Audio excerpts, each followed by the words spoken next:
would like to say hi to everybody and especially shout out to those ones who've been here from day one till now. It takes a believer to stick around. So we see you. That's why sikwazi uvuka siphinde siqhubeke. It's because of you. We can't even put a ratio in anything that we are doing, but we're just doing it, and there's no measure. We're just free floating. Yeah. Well, so thank you so much for sticking around. Today's show, we have Thami. Thami is one of us, and today's show is gonna elaborate more of what we are as in life in Jozi with them Mda'S. And before I go any further, let me greet you, Hotman, and a little bit of intro. I remember I was young when I grew up watching him on TV, and the character was such a sensitive character. And during that time, where something of unnorm has to be normalized in a national scale, and you can imagine when you take off ingubo ye character and trying to go back to your normal life, how hard it was during that time, and even acceptance around that time, and even the character of its own, it was pretty much hectic. I think they were one of the first people to portray such on TV. Without wasting any time, can we just go straight to it? Intro and background. Molweni. Hi everyone, my name is Thami Mngqolo, and I'm an actor in the entertainment industry, and I'm just here to impart a little bit of knowledge from my side. So, imvelaphi, briefly about myself and my background. I'm originally from Kimberley in the Northern Cape. Went to St. Patrick's College, and I think that's where my love for entertainment, or just even the awareness that there's something to be done out of entertainment, started. I was fortunate enough to be part of drama classes done at school. It was an extramural. Got involved really early. I remember a play called The Ugly Duckling, which to me was just a bunch of fun that I'm having on stage. And I played the Ugly Duckling, obviously. I was a great Ugly Duckling. And, had a lot of fun doing that, and got a super positive response, from Abahlali and, fellow students. And it was the first time just there's something that I love about this. Yes, the attention, kumande, born, and to be acknowledged, for something that you love to do. And I think that ignited something, and then in 97, Africa, a small production company from Joburg, doing a history documentary series for Take 5 at the time called Picture Our Past. So they were commissioned for it.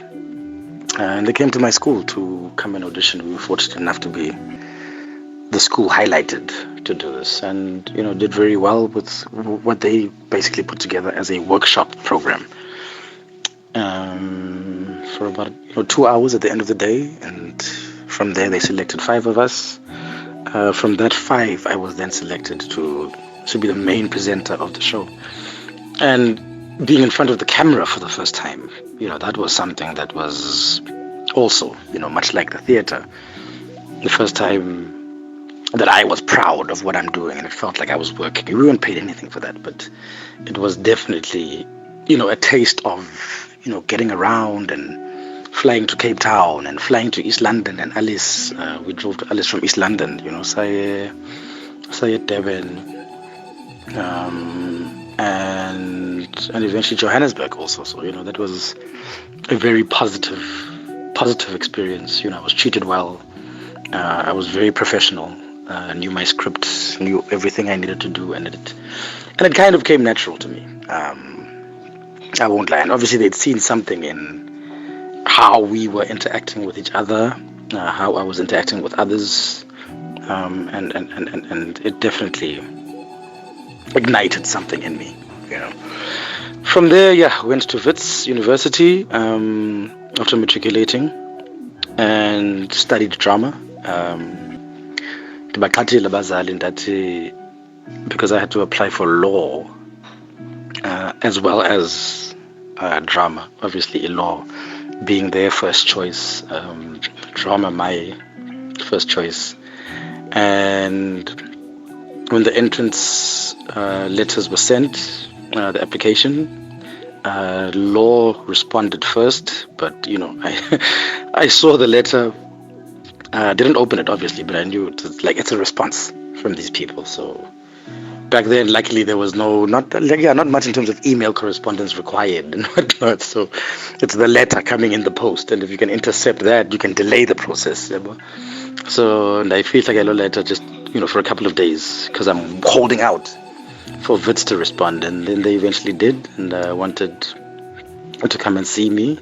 I eventually did reveal LLB to the parents, but by then we had already kind of committed to the drama, and we kept that as a plan B potentially. If I don't like drama, if I don't succeed, at least we have a plan B. That's what I want to do, and they were kind enough and gracious enough to understand my passion, and just like allow me to pursue what I want to do. So that's not so briefly my background and where my love for the industry kind of began, because once we got to Wits University, that was the eye-opener, seeing other celebrities regularly, because the theater there has a very, very active immediate community of actors that are here in Joburg. The benefit of Wits is that gets advertised, people know of it. Some of your lecturers are famous people. Some of your lecturers' friends who come regularly to the theater and come see students in plays are famous people. Some of the actors in the plays at Wits are famous people. I remember I met Sputla Sibohodi back then, Tumisho Masha, Shomla Dandala. Those guys were in the graduating year just before me, so they would come back regularly and come see old friends and professors and that kind of thing. So the inspiration really took off over there. I was very shy in my first year. It wasn't all perfect, but it definitely developed over the years in terms of confidence, in terms of when I'm on the stage and you're like, no man, I can do that. I would love to pursue that. I can do that as well as them. Sometimes you feel like I can do it better than them. And like there's real inspiration in that.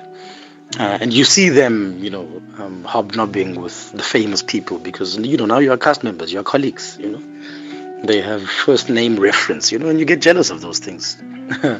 You get envious of those things. So that really pushed me and drove me to say, no, but I want that limelight. I want that. And in our industry, you have to have a little bit of that narcissism to say, I am amazing too. Not just I'm good or I'm good enough. No, I am amazing. You need to believe that.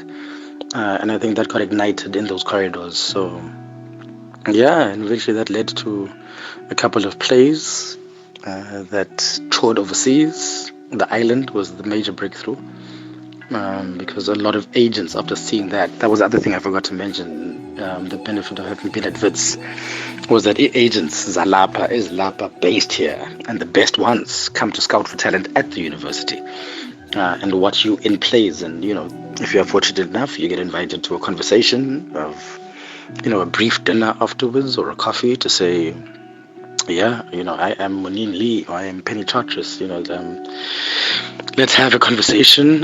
We really like what you do.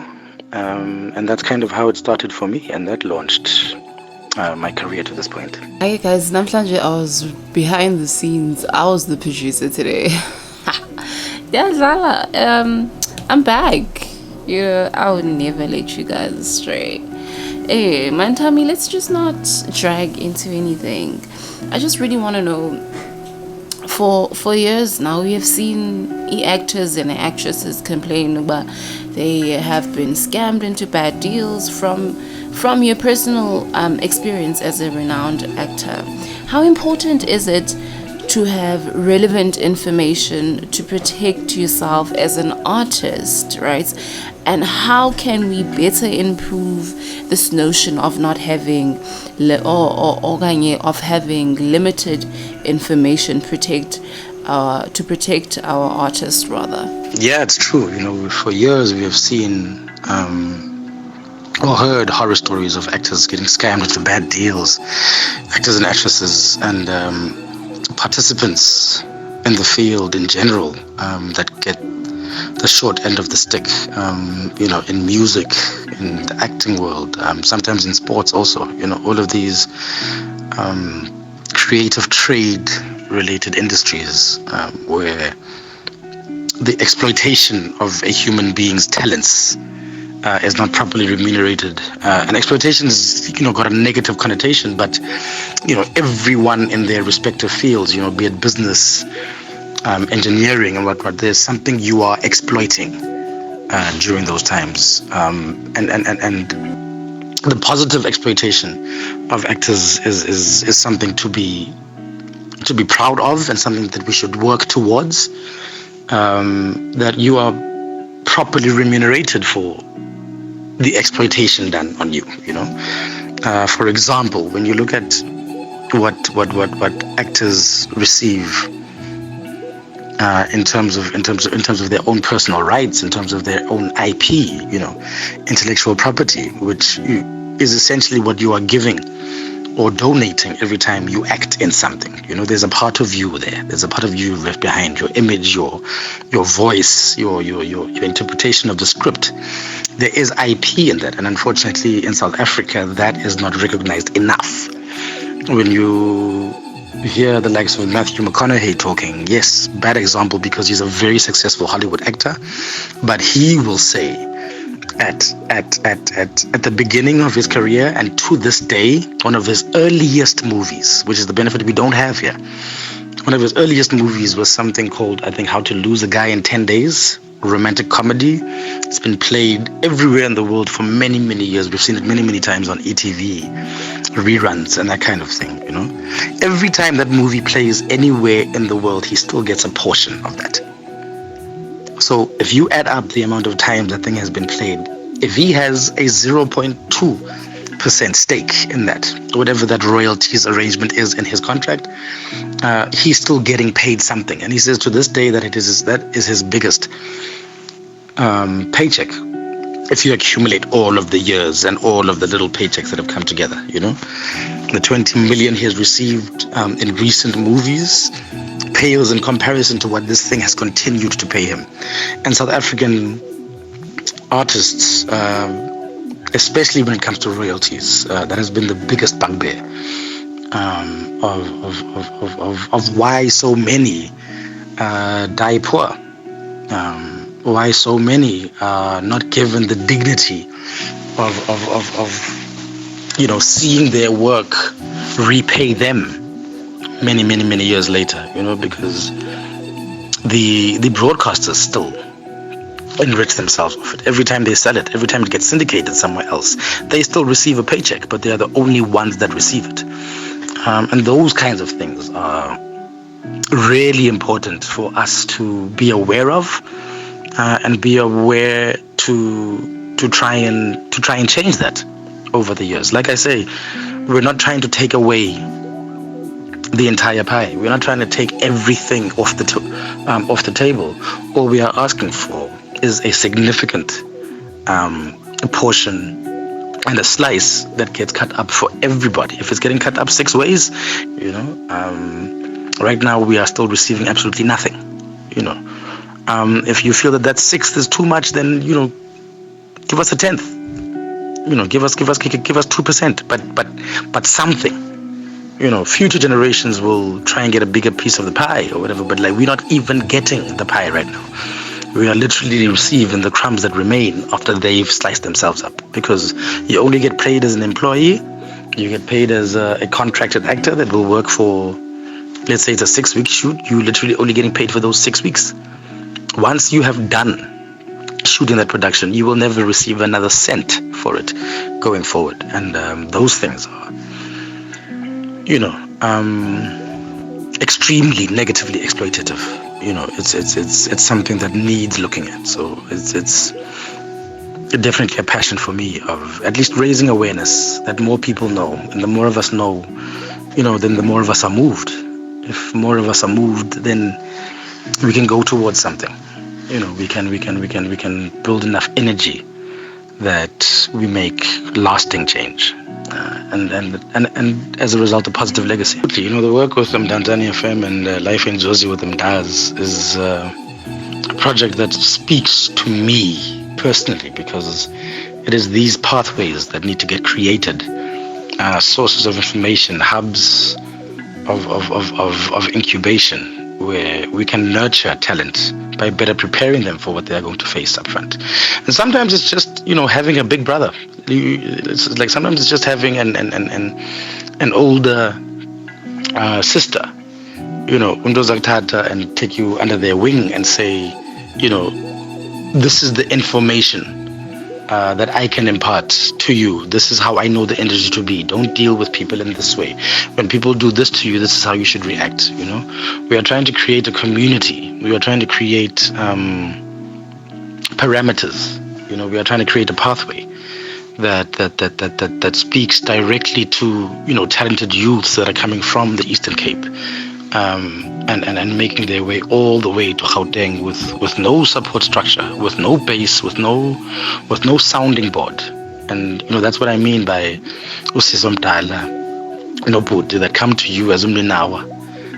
Like that's what this program needs to be and feel like, a safe hub for future stars that at least we can never make it a completely soft landing, because in pulling yourself out of your comfort zone and deciding to leave Ilali yako or ilokishi yako and go all the way to Gauteng to go pursue this, you're getting out of your comfort zone. So it's never going to be easy, but it can certainly be guided better. That this is how you are going to land. This is how you land properly. This is what you are going to deal with, and this is how you deal with people when they do this to you and that to you, and don't take opportunities like this because they limit you to a certain extent as a result of all of those things. Information is power. Information is power. When you look at our white counterparts in corporate, when you look at our white counterparts in sports, they have a leg up, they have an advantage because it is generational. There is someone within the family structure or the context of the family, a friend, a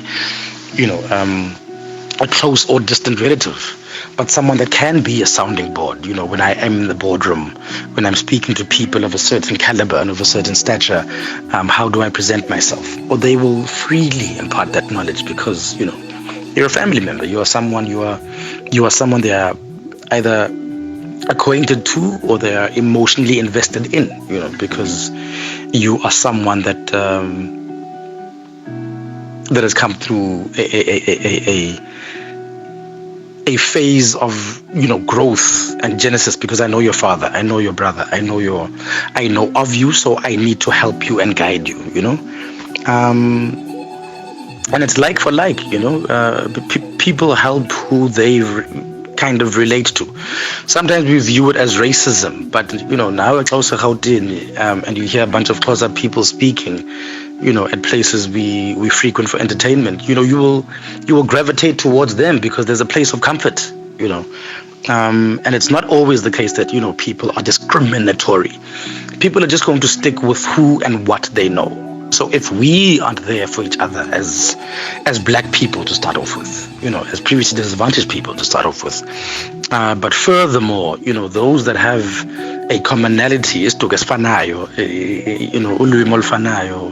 a culture that's the same, there's even more reason to say, let us band together and protect our interests as best as we can, and I think in the end game, that's the place we want to try and get to with this initiative. So in closing, Life in Jozi with Mda'S in association with Mda'S FM is a great positive initiative that takes, the power of the industry and the power of your own ability and your potential, creating pathways that make that ride a little bit easier. When you get to the other side, when you get to the initial destination, that is Egoli.